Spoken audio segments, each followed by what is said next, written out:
कामिनी गई। घर से बाहर राध्या रहेगी प्रथम के साथ, क्योंकि राध्या कामिनी को गलत साबित कर दी। कामिनी निकली झूठी हुआ कुछ ऐसा। राध्या जब अपने दोस्तों के साथ मेला में जाने के लिए निकली तो कामिनी से टकरा गई, जिसके बाद कामिनी का खून निकलने लगा। राध्या के मन में अचानक से ख्याल आया कि इसके ब्लड का टेस्ट करवा लूं। कामिनी प्रेग्नेंट है भी या नहीं, क्योंकि प्रथम सर तो बोल रहे थे मेरे भैया ऐसे नहीं है, वो राम जैसे है। इसलिए राध्या कामिनी का ब्लड लेकर मेला में न जाके हॉस्पिटल में कामिनी का प्रेगनेंसी चेक करवाने चली गई। वह रिपोर्ट में निकला कि कामिनी प्रेग्नेंट नहीं है। राध्या जब ये रिपोर्ट दादी को दिखाई तब दादी कामिनी को घर से निकाल दी।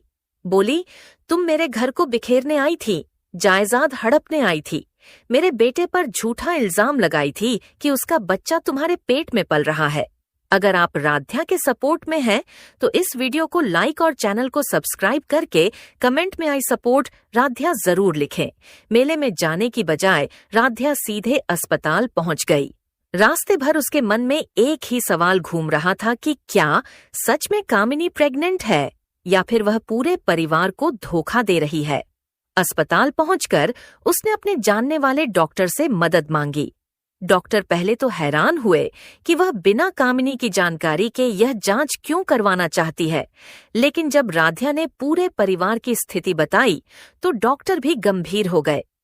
उन्होंने तुरंत जांच की प्रक्रिया शुरू कर दी। रिपोर्ट आने में कुछ घंटे लगने वाले थे। उन घंटों में राध्या की बेचैनी बढ़ती जा रही थी।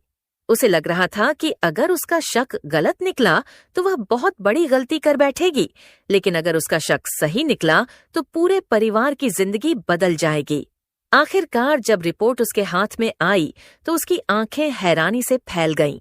रिपोर्ट साफ कह रही थी कि कामिनी प्रेग्नेंट नहीं थी। उसके शरीर में प्रेगनेंसी का कोई संकेत नहीं था। यह देखकर राध्या को समझ आ गया कि कामिनी ने पूरे परिवार से झूठ बोला है। राध्या तुरंत रिपोर्ट लेकर घर पहुंची। उस समय दादी, रजनी, प्रथम, अहम और बाकी परिवार वाले हॉल में बैठे हुए थे। कामिनी भी वहीं मौजूद थी और हमेशा की तरह मासूम बनने का नाटक कर रही थी। दादी उसे प्यार से समझा रही थी कि चिंता मत करो, इस घर में तुम्हारे बच्चे को पूरा सम्मान मिलेगा। ये सुनकर राध्या से रहा नहीं गया। वह तेजी से आगे बढ़ी और बोली कि दादी, पहले यह रिपोर्ट देख लीजिए। सभी लोग उसकी तरफ देखने लगे। दादी ने रिपोर्ट हाथ में ली और पढ़ते ही उनके चेहरे का रंग बदल गया। उन्होंने एक बार फिर रिपोर्ट को ध्यान से पढ़ा और फिर डॉक्टर की मुहर देखकर यकीन हो गया कि रिपोर्ट असली है। पूरे घर में सन्नाटा छा गया। दादी की आंखों में गुस्सा साफ दिखाई दे रहा था, जबकि कामिनी के चेहरे का रंग उड़ चुका था। उसे समझ आ गया कि उसका खेल अब खत्म होने वाला है। दादी ने कांपती हुई आवाज में कामिनी से पूछा कि यह सब क्या है? तुमने कहा था कि तुम्हारे पेट में अहम का बच्चा पल रहा है, लेकिन यह रिपोर्ट तो कुछ और ही कह रही है।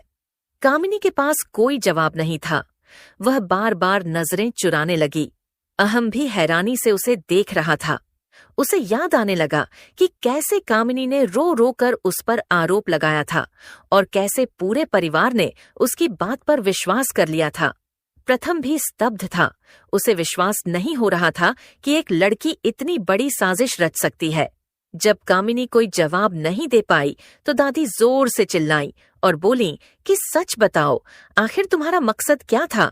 दादी की आवाज सुनकर कामिनी डर गई और उसकी आंखों से आंसू निकलने लगे, लेकिन इस बार कोई उसके आंसुओं पर भरोसा करने वाला नहीं था। कुछ देर बाद कामिनी टूट गई और उसने सच कबूल करना शुरू कर दिया। उसने बताया कि वह इस घर की संपत्ति और सम्मान देखकर लालच में आ गई थी।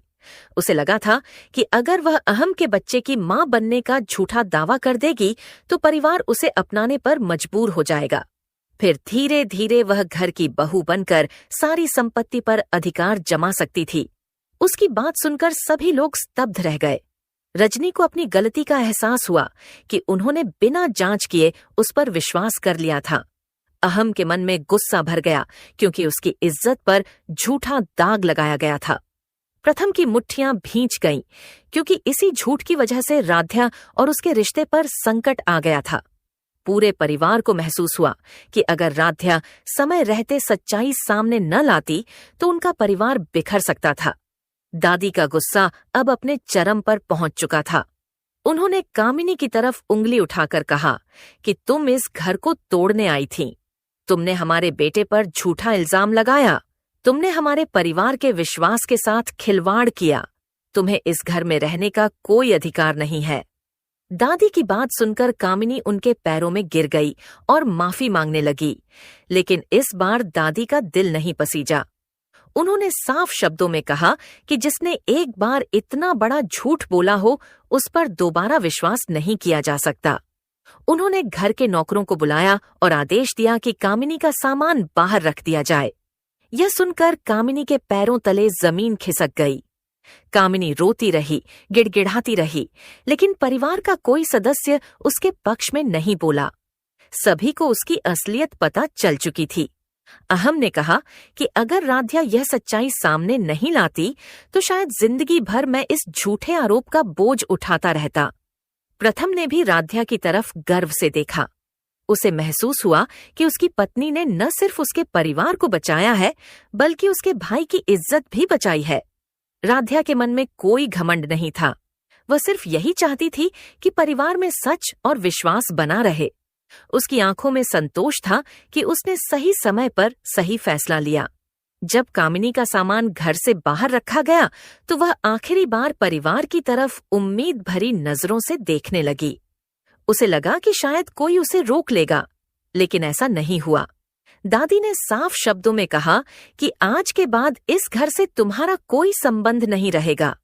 तुमने अपने लालच में हमारे रिश्तों को तोड़ने की कोशिश की थी। अब तुम्हें अपने कर्मों की सजा भुगतनी होगी। कामिनी धीरे धीरे घर से बाहर निकल गई। जिस घर में आने के लिए उसने इतनी बड़ी चाल चली थी, उसी घर से उसे अपमानित होकर जाना पड़ा। कामिनी के जाने के बाद घर का माहौल धीरे धीरे सामान्य होने लगा, लेकिन कई लोगों के मन में अपराध बोध था। रजनी ने सबसे पहले राध्या के पास जाकर उससे माफी मांगी। उन्होंने कहा कि हमने तुम्हारी नीयत पर शक किया, जबकि तुम हमेशा इस परिवार के लिए अच्छा ही सोचती हो। राध्या ने मुस्कुराकर कहा कि परिवार में गलत फहमियां हो जाती हैं, लेकिन सच आखिरकार सामने आ ही जाता है। उसकी यह बात सुनकर सभी भावुक हो गए। दादी भी उसके पास आईं और उसके सिर पर हाथ रखकर आशीर्वाद दिया। उन्होंने कहा कि आज तुमने साबित कर दिया कि इस घर की असली बहू कौन है। प्रथम के दिल में भी राध्या के लिए सम्मान कई गुना बढ़ गया था। उसने महसूस किया कि राध्या सिर्फ उसकी पत्नी नहीं बल्कि उसकी सबसे बड़ी ताकत है। उसने सबके सामने कहा कि जब पूरा परिवार भ्रम में था तब सिर्फ राध्या ने सच का साथ दिया। अगर वह भी बाकी लोगों की तरह चुप रहती तो हमारा परिवार टूट जाता। प्रथम की बातें सुनकर राध्या की आंखें नम हो गईं। उसे पहली बार लगा कि उसके संघर्षों की कीमत आखिरकार लोगों ने समझी है। दोनों की आंखों में एक दूसरे के लिए विश्वास और प्रेम साफ दिखाई दे रहा था। दूसरी तरफ अहम भी गहरी सोच में डूबा हुआ था। उसे बार बार वही पल याद आ रहा था जब सभी लोग उस पर शक कर रहे थे। वह सोच रहा था कि अगर राध्या ने जांच न करवाई होती तो शायद उसकी जिंदगी हमेशा के लिए बर्बाद हो जाती। उसने राध्या का धन्यवाद किया और कहा कि तुमने सिर्फ मेरी इज्जत नहीं बचाई बल्कि मेरे आत्मसम्मान को भी बचा लिया। राध्या ने विनम्रता से कहा कि मैंने वही किया जो मुझे सही लगा। सच की रक्षा करना हर इंसान का कर्तव्य होता है। कुछ दिनों बाद घर में फिर से खुशियों का माहौल लौट आया। दादी ने एक विशेष पूजा रखवाई जिसमें पूरे परिवार ने हिस्सा लिया। पूजा के दौरान दादी ने भगवान का धन्यवाद किया कि उन्होंने समय रहते सच सामने ला दिया। उन्होंने सबके सामने घोषणा की कि अब इस घर में कोई भी फैसला बिना पूरी सच्चाई जाने नहीं लिया जाएगा। सभी ने उनकी बात का समर्थन किया। परिवार को इस घटना से एक बड़ा सबक मिला था कि सिर्फ आंसुओं और भावनाओं के आधार पर किसी पर भरोसा नहीं करना चाहिए। उसी दौरान राध्या और प्रथम का रिश्ता भी पहले से ज्यादा मजबूत हो गया। दोनों एक दूसरे के साथ ज्यादा समय बिताने लगे। प्रथम अक्सर कहता कि उसे अपनी पत्नी पर गर्व है। राध्या भी खुश थी, क्योंकि अब उसके और प्रथम के बीच किसी तरह की गलतफहमी नहीं बची थी। दोनों ने मिलकर यह तय किया कि चाहे भविष्य में कितनी भी मुश्किलें आएं, वे हमेशा सच और विश्वास का साथ देंगे। परिवार के बाकी सदस्य भी उन्हें देखकर खुश होते थे, क्योंकि लंबे समय बाद घर में सच्ची मुस्कान लौट आई थी। लेकिन कहानी यहीं खत्म नहीं होती। कामिनी भले ही घर से बाहर जा चुकी थी, लेकिन उसके मन में बदले की आग अभी भी जल रही थी। वह दूर बैठकर सोच रही थी कि जिस राध्या ने उसका खेल बिगाड़ा है, उसे वह एक दिन जरूर बदला लेगी। हालांकि इस समय उसके पास कोई रास्ता नहीं था। उसने अपनी सारी चालें खुद ही बर्बाद कर दी थीं। उधर राध्या को इन बातों की कोई चिंता नहीं थी। उसे भरोसा था कि जब तक सच उसके साथ है, कोई भी साजिश उसका कुछ नहीं बिगाड़